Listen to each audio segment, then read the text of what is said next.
السلام علیکم ورحمۃ اللہ وبرکاتہ۔ الحمدللہ رب العالمین، والصلاة والسلام علی اشرف الانبیاء والمرسلین نبینا محمد وعلی آلہ واصحابہ اجمعین۔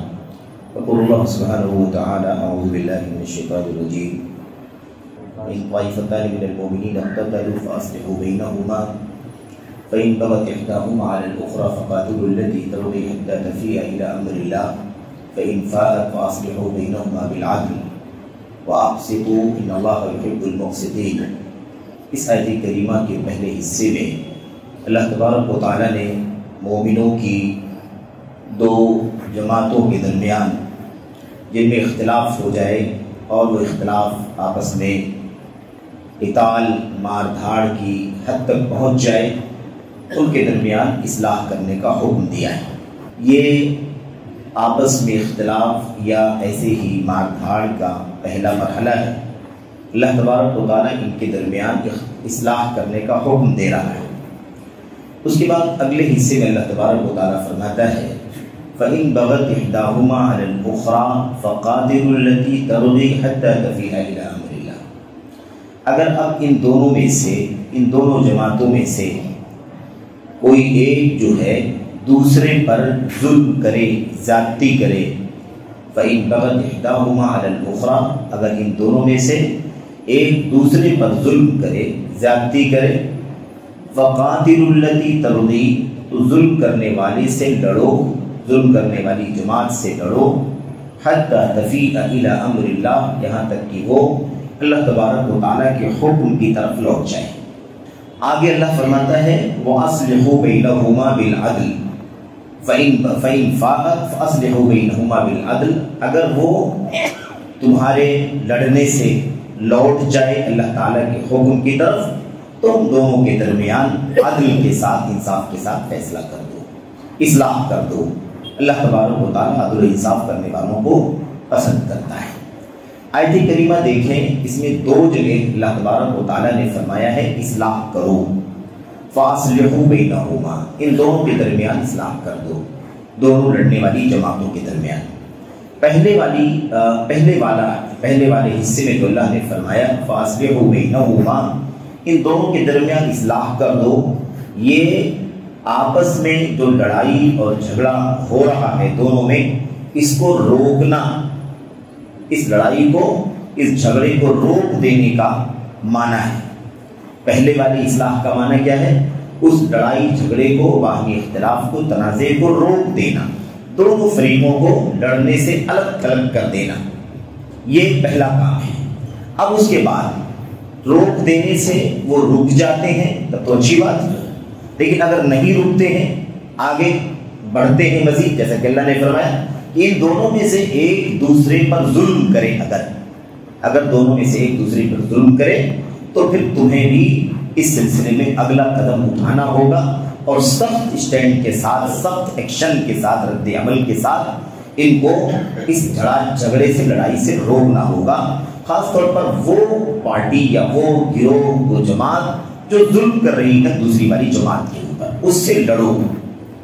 وَقَاتِلُوا الَّتِي تَبْغِي حَتَّى تَفِيءَ إِلَى أَمْرِ اللَّهِ، اس سے لڑو یہاں تک کہ وہ اللہ تبارک و تعالیٰ کے حکم و فیصلے کی طرف لوٹ آئے۔ فَإِن فَاءَتْ، اگر وہ لوٹ آتی ہے تو بہت اچھی بات ہے، فَأَصْلِحُوا بَيْنَهُمَا، اب یہ دوسری مرتبہ اللہ فرماتا ہے اگر وہ لوٹ آتی ہے تو ان دونوں کے درمیان عدل و انصاف کے ساتھ اصلاح کر دو۔ یہ دوسری جو اصلاح کی بات ہے، یہ اس قضیے میں، اس جھگڑے میں یا اس مسئلے میں جس میں جھگڑا ہوا ہے دونوں کا، اس میں کون حق پر ہے کون ناحق پر ہے، اس کا فیصلہ اللہ تبارک و تعالیٰ کی کتاب و سنت کے مطابق عدل و انصاف کے ساتھ کر دو۔ تو پہلے والی بات میں، پہلے والے حصے میں فاصلہ کا معنی ہے جھگڑا روک دو، دونوں کو الگ تھلگ کر دو، چھڑا دو جس کو ہم کہتے ہیں۔ اور دوسرے والے حصے میں، اگلے حصے میں اصلاح کا لفظ آیا ہوا ہے، اس کا معنی ہے کہ اب دونوں کے قضیے میں حق اور انصاف کس کے ساتھ ہے، کون حق پر ہے، کون ناحق پر ہے، کون درستی پر ہے، کون غلطی پر ہے، اس کا فیصلہ عدل و انصاف کے ساتھ دونوں کے درمیان کر دو۔ اچھا، بیچ میں جو آیت کریمہ کا جو حصہ ہے اس میں آپ دیکھیں اللہ تبارک و تعالیٰ فرماتا ہے فَقَاتِلُوا الَّتِي تَبْغِي، اس سے لڑو جو ظلم کرتی ہے۔ اگر دونوں میں سے ایک دوسرے پر ظلم کرے تو جو ظلم کر رہی ہے اسے تم لڑو۔ یہ آیت کریمہ ہم اگر ایسے ہی جیسے اس کا ترجمہ سادہ سا کر رہے ہیں ہم اگر ایسے ہی لے لیں تو سوال یہ پیدا ہوتا ہے کہ کس کو کہا جا رہا ہے کہ لڑو؟ مومنوں کو کہا جا رہا ہے لڑو؟ تو اب ظاہر سی بات ہے کہ کسی بھی مسئلے میں اگر دو فریق کا جھگڑا ہو جائے تو تیسرا فریق وہ لڑے تو ایسے تو ہر جگہ ایک جنگل جیسا ماحول بن جائے گا کہ تیسرا فریق لڑنے کے لیے تیار ہو جائے گا دونوں سے. تو ان دونوں لڑنے والوں کے ساتھ میں ایک کو جس کو وہ حق سمجھے گا اس کو وہ کنارے کرے گا, جس کو ناحق سمجھے گا اس سے لڑے گا. تو یہ خانہ جنگی والا ماحول پیدا ہو جائے گا. اس لیے اس آیت کریمہ کا اصل معنی کیا ہے اس کی وضاحت حضرت عبداللہ بن عباس رضی اللہ تعالیٰ عنہ فرماتے ہیں. وہ کہتے ہیں کہ اصل میں اس سے مراد ایسے نہیں ہے کہ جہاں کہیں بھی کوئی جھگڑا ہو رہا ہو تیسرا فریق مسلمانوں کا کھڑا ہو جائے اور جس کو ناحق سمجھے اسے لڑنا شروع کر دے. یہ معنی نہیں. اس سے مراد ہے ولی امر کے حکم پر جو مسلمانوں کے حاکم کے طرف سے ذمہ دار متعین کیا گیا ہے وہ, یا پھر ولی امر لڑے اس فریق سے جو دوسری فریق پر ظلم کر رہا ہے تاکہ اس سے اس کا حق دلائے جو مظلوم ہے, مظلوم کا حق مل جائے. ظالم سے تو ظلم کرنے والی جماعت سے ظلم کرنے والی ٹولی سے لڑو, یعنی گویا کہ اللہ تبارک و تعالیٰ اولو الامر کو کہہ رہا ہے. جو حاکم ہیں, جو اختیارات والے ہیں, جو ذمہ داران ہیں, ایسے لوگوں کو اللہ تبارک و تعالیٰ حکم دے رہا ہے کہ وہ لڑیں تاکہ اس مظلوم کو اس ظلم سے بچایا جائے اور مظلوم کا اپنا حق ملے ظالم سے لے کر کے اسے دیا جائے. یا اس سے وہ لوگ مراد ہیں جو ولی امر یعنی مسلمانوں کے حاکم کی طرف سے اس ذمہ داری پر مامور ہوں, جیسے عدالت ہے, فیصلہ کرنے والے لوگ ہیں, بااختیار لوگ ہیں, جس کو عربی زبان میں اسباح یا اہل الاسباح مثال کے طور پر کہتے ہیں. احتساب کرنے والے, پوچھ تاچھ کرنے والے, گرفت کرنے والے اور کسی بھی معاملے کے سلسلے میں اسٹینڈ لے کر کے صحیح اور غلط جو فیصلہ ہے وہ کرنے والے عدالتیں ہیں, قضا ہے مثال کے طور پر, یہ لوگ مراد ہیں. تو یاد رہے کہ یہ ایسے نہیں ہے کہ بس جہاں بھی کوئی جھگڑا ہو تیسرا فریق کھڑا ہو جائے اور اس کے بعد چھڑانے کی حد تک تو ٹھیک ہے. پہلے والا جو فاصلے کو کہا گیا وہاں تو ٹھیک ہے کہ چھڑا دیا جائے, لیکن اگلے مرحلے میں جو کہا جا رہا ہے کہ دونوں میں سے ایک دوسرے پر ظلم کرے تو اس سے لڑو یہاں تک کہ وہ ظلم کرنے سے اللہ تعالیٰ کے حکم کی طرف لوٹ آئے, ظلم سے باز آ جائے. یہ جو اس کے بعد کہا جا رہا ہے ان دونوں کے درمیان ہے نا صلح کرا دو, تو یہ جو فقاتلوا کہا گیا لڑو, یہاں پر یاد رہے کہ اس سے مراد ذمہ دار لوگ ہیں, ولی امر مسلمانوں کا حاکم, حکمران, خلیفہ, بادشاہ یا جو اس کی طرف سے مامور ہو, متعین ہو, وہ اس سے مراد ہے. ان کی ذمہ داری ہے کہ وہ اس معاملے میں لڑیں. تو ابن عباس فرماتے ہیں کہ حاکم کو چاہیے کہ اس سے قتال کرے, اس سے جہاد کرے, اس سے لڑے تاکہ اس کو ظلم سے باز رکھے, اور جس پر وہ ظلم کر رہا ہے یا وہ جماعت وہ ٹولی دوسری فریق پر ظلم کر رہی ہے اس کو ظلم سے باز رکھے اور اس کا حق اس کو دلائے تاکہ سماج کے اندر, مسلم سوسائٹی کے اندر اور ایسے ہی عوام الناس کے بیچ میں کسی بھی طرح سے ناانصافی کا, ظلم کا, انارکی کا ماحول نہ پھیلنے پائے, بلکہ ہر شخص کو اس بات کا خوف ہو کہ اگر ہم ظلم اور ناانصافی کریں گے, زیادتی کریں گے تو ہمارے خلاف کارروائی ہوگی, ہم پر گرفت ہوگی, ہمیں سزا سے دوچار ہونا پڑے گا, یہ ماحول بنے. تو ابن عباس رضی اللہ تعالیٰ عنہ اس مسئلے کو واضح کر دیا ہے تاکہ یہ معاملہ ایسا نہ رہ جائے کہ جہاں بھی جس کو سمجھ میں آئے وہ لڑنا شروع کر دے. اچھا, تو یہ بات کلیئر ہوگی. دوسری بات اللہ تبارک و تعالیٰ فرماتا فاصلحوا بینہما بالعدل, اگر وہ لوٹ آئے یعنی کیا مطلب باز آ جائے, بھائی ٹھیک ہے بتاؤ اللہ تعالیٰ کا کیا فیصلہ ہے, ہم کیا غلط کر رہے ہیں کیا صحیح کر رہے ہیں, ہم ماننے کے لیے سننے کے لیے تیار ہیں. دونوں فریق تیار ہو گئے. دوسرا فریق تو جو مظلوم ہے وہ تو تیاری, جو ظلم کر رہا تھا اس کو روکا گیا تو وہ مان گیا اور تیار ہوگا کہ بھائی ٹھیک ہے بتائیے اللہ تعالیٰ کا سلسلے میں کیا حکم ہے. تو اللہ تبارک و تعالیٰ فرماتا ہے فَإِنْ فَاءَتْ, اگر وہ ظلم کرنے والی پارٹی اگر لوٹ آئے اللہ تعالیٰ کے حکم پر, فیصلے پر راضی ہو جائے تو تمہاری ذمہ داری ہے کہ فَأَصْلِحُوا بَيْنَهُمَا بِالْعَدْلِ, عدل و انصاف کے ساتھ ان دونوں کے درمیان فیصلہ کر دو. وَأَقْسِطُوا, اور عدل و انصاف سے کام لو, ان دونوں کے درمیان عدل و انصاف سے, عدل کے ذریعے سے اصلاح کر دو اور عدل و انصاف کرنے والے بنو, کیونکہ اللہ تبارک و تعالیٰ عدل و انصاف کرنے والوں سے محبت کرتا ہے, پسند کرتا ہے. تو یہاں پر جو آخری بات باقی بچی اس آیت کریمہ میں جو خاص ہے, بہت اہم ہے, یہاں اللہ تبارک و تعالیٰ جو فیصلہ کرنے کی نوبت آئی, فی الحال دو فریق جھگڑ رہے ہیں تو ابھی اس سے کوئی مطلب نہیں ہے کہ یہ غلط ہے یہ صحیح ہے اور ہم سوچیں کہ یہ صحیح ہے اس لیے اس کو چھوڑ دو، مارے ان لوگوں کو، نہیں۔ پہلا کام کیا ہے؟ ان دونوں کو جھگڑے سے باز رکھا جائے، ان دونوں کو اختلاف لڑائی مار دھاڑ سے پہلے الگ الگ کر دیا جائے، کیونکہ فیصلہ عدالت کے اختیار میں ہے۔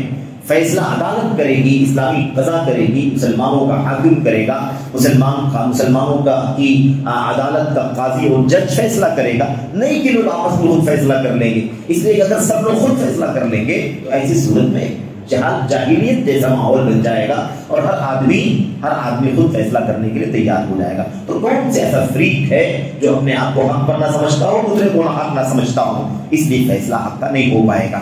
تو پہلا کام چھڑا دینا ہے، اس سے قطع نظر کہ حق پر کون ہے باطل پر کون ہے۔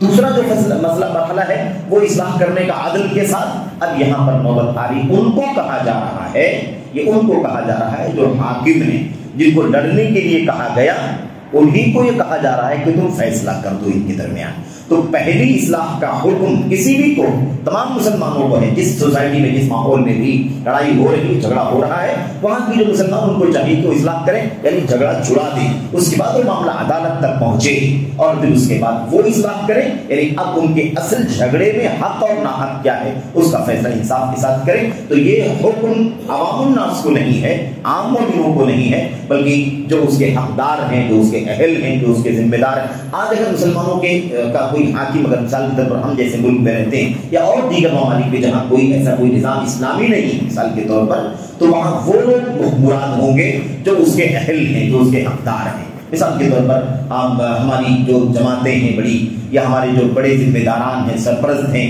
یا ہمارے جو بڑے علماء ہیں جن کو مسائل کی معلومات ہے، ان کے پاس جا کر کے ہم اپنے مسئلے کو حل کرا لیں گے، یہ مراد ہوگا۔ اچھا، اللہ فرماتا ہے بالعدل، عدل اور انصاف کے ساتھ۔ عدل اور انصاف کے ساتھ فیصلہ کرنا یہی اصل میں فیصلہ ہے۔ عدل اگر مسئلے کی کسی قضیے کے فیصلے میں اگر عدل ملحوظ نہیں ہے تو پھر یہ دنیا کو فنا کرنے یا دنیا کی فنا ہو جانے والی چیز ہے۔ زمین و آسمان عدل و انصاف پر قائم ہیں۔ دنیا کا کوئی بھی سسٹم ہو، دنیا کا کوئی بھی نظام ہو، دنیا کا کوئی بھی آئین ہو، اگر عدل و انصاف پر مبنی نہیں ہے تو پھر اس کا انجام تباہی ہے، اس کا انجام ہلاکت ہے، اس کا انجام خانہ جنگی ہے، اس کا انجام جاہلیت ہے، پھر اس کا انجام عدل و انصاف کے بغیر جو ہوتا ہے وہی ہے۔ اس لیے عدل کے ساتھ فیصلہ ہونا چاہیے۔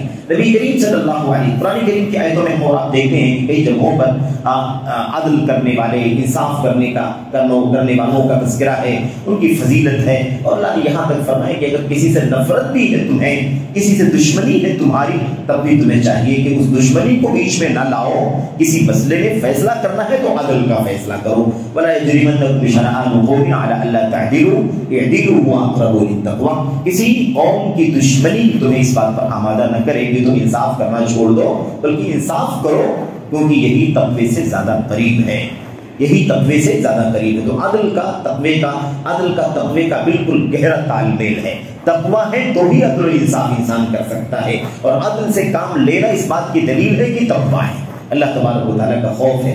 تو بہرحال اللہ کے نبی علیہ السلام کی حدیثوں میں بھی بہت ساری حدیثوں میں عدل کا فیصلہ کرنے میں انصاف کا حکم دیا گیا ہے۔ مثال کے طور پر جو ایک دو مشہور جو روایتیں اس حوالے سے، ان روایتوں میں حضرت انس بن مالک رضی اللہ تعالیٰ عنہ کی روایت ہے، اس میں بیان کرتے ہیں ان لوگوں کی فضیلت کے حوالے سے جو عدل و انصاف سے فیصلہ کرتے ہیں۔ عدل و انصاف سے فیصلہ کرنے والوں کی فضیلت اللہ کے نبی نے فرمایا ان المقسطین یوم القیامت علی منابر من نور، جو لوگ عدل و انصاف سے کام لیتے ہیں فیصلہ کرنے میں، وہ قیامت کے دن اللہ تبارک و تعالیٰ کے یہاں نور کے ممبروں پر ہوں گے، نور کے ممبروں پر ہوں گے۔ دیکھیے نور عجیب و غریب چیز ہے، یہ ایمان نور ہے، قرآن کریم نور ہے، سنت نور ہے، یہ توحید کی زندگی نور ہے۔ اس ایمان کے نور کی بنیاد پر قیامت کے دن اللہ تبارک و تعالیٰ کل صراط سے گزرنے کے لیے نور عطا فرمائے۔ یہاں اللہ تبارک و تعالیٰ فضیلت بیان فرما رہا ہے اپنی نبی کی زبان سے، تو اللہ کے نبی فرماتے ہیں کہ جو لوگ عدل و انصاف کرنے والے ہیں وہ کل قیامت کے دن اپنے پروردگار کے پاس نور کے ممبروں پر ہوں گے، یعنی بڑے بڑے اونچے تخت ہوں گے، اور اس پر وہ نور کے ہوں گے، اس پر انہیں اللہ تبارک و تعالیٰ فائز کرے گا، براجمان کرے گا،